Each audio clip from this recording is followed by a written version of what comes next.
Ox. Vocabulary.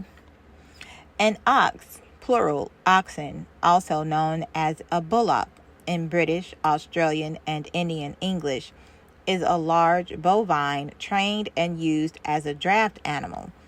Oxen are commonly castrated adult male cattle because castration inhibits testosterone and aggression, which makes the males docile and safer to work with. Cows, intact females, or bulls, intact males, may also be used in some areas. Oxen are used for plowing, for transport, pulling carts, hauling wagons, and even riding, for threshing grain by trampling, and for powering machines that grind grain or supply irrigation, among other purposes. Oxen may be also used to skid logs in forest, particularly in low-impact select-cut logging. Oxen are usually yoked in pairs.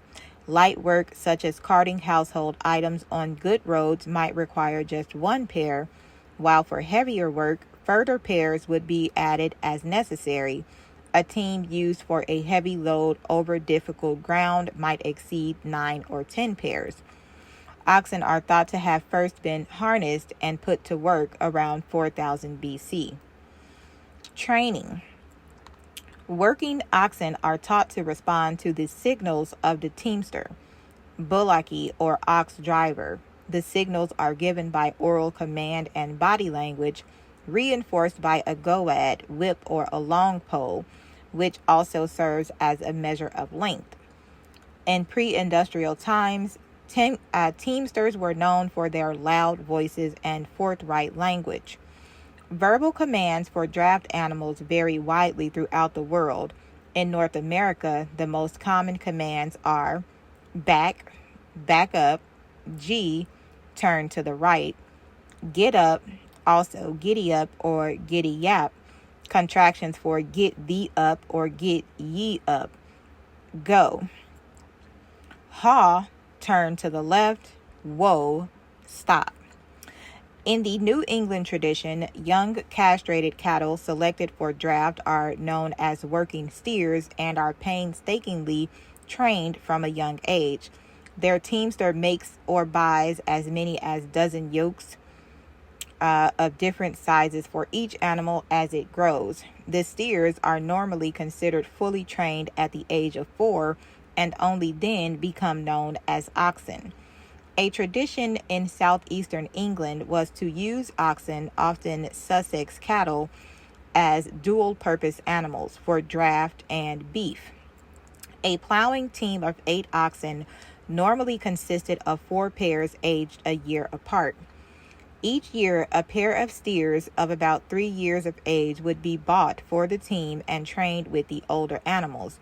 The pair would be kept for about 4 years, then sold at about 7 years old to be fatted for beef, thus covering much of the cost of buying that year's new pair.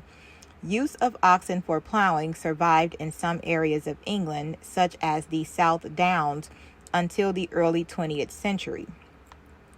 Pairs of oxen were always hitched the same way round, and they were often given paired names. In southern England, it was traditional to call the near side, left, ox of a pair by a single syllable name, and the offside, right, one by a longer one, for example, lark and linnet, turk and tiger.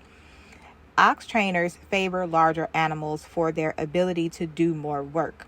Oxen are therefore usually of larger breeds and are usually males because they are generally larger. Females can also be trained as oxen, but as well as being smaller are often more valued for producing calves and milk.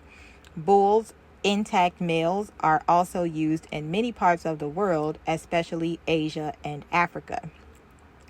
Shoeing. Working oxen usually require shoes, although in England not all working oxen were shod. Since their hooves are cloven, 2 shoes are required for each hoof, as opposed to a single shoe for horses. Ox shoes are usually of approximately half moon or banana shape, either with or without calkins. and are fitted in symmetrical pairs to the hooves.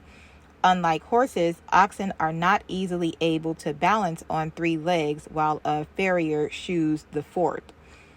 In England, shoeing was accomplished by throwing the ox to the ground and lashing all 4 feet to a heavy wooden tripod until the shoeing was complete.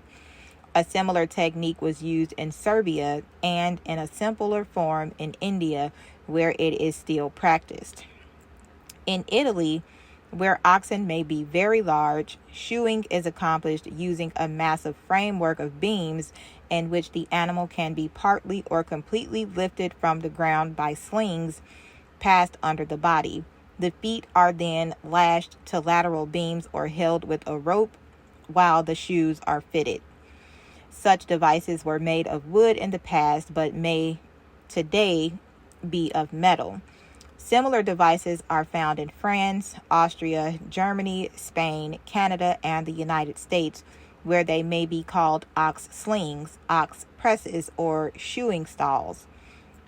The system was sometimes adopted in England also, where the device was called a crush or trevis. One example is recorded in the Vale of Pusey. The shoeing of an ox partly lifted in a sling is the subject of John Singer Sargent's painting Shoeing the Ox, while a smith shoeing an ox by Carol Dujardin shows an ox being shod standing, tied to a post by the horns, and balanced by supporting the raised hoof. Uses and comparison to horses. Oxen can pull heavier loads and pull for a longer period of time than horses, depending on weather conditions. On the other hand, they are also slower than horses, which has both advantages and disadvantages. Their pulling style is steadier, but they cannot travel as far in a given period of time. For agricultural purposes, oxen are more suitable for heavy tasks such as breaking sod or plowing in wet, heavy, or clay-filled soil. When hauling freight, oxen can move very heavy loads in a slow and steady fashion. They are not as useful as horses when it is necessary to pull a plow or load of freight relatively quickly. For millennia, oxen also could pull heavier loads because of the use of the yoke, which was designed to work best with the neck and shoulder anatomy of cattle. Until the invention of the horse collar, which allowed the horse to engage the pushing power of its hindquarters in moving a load, horses could not pull with their full strength because the yoke was incompatible with their anatomy. Yokes press on their chest, inhibiting their breathing.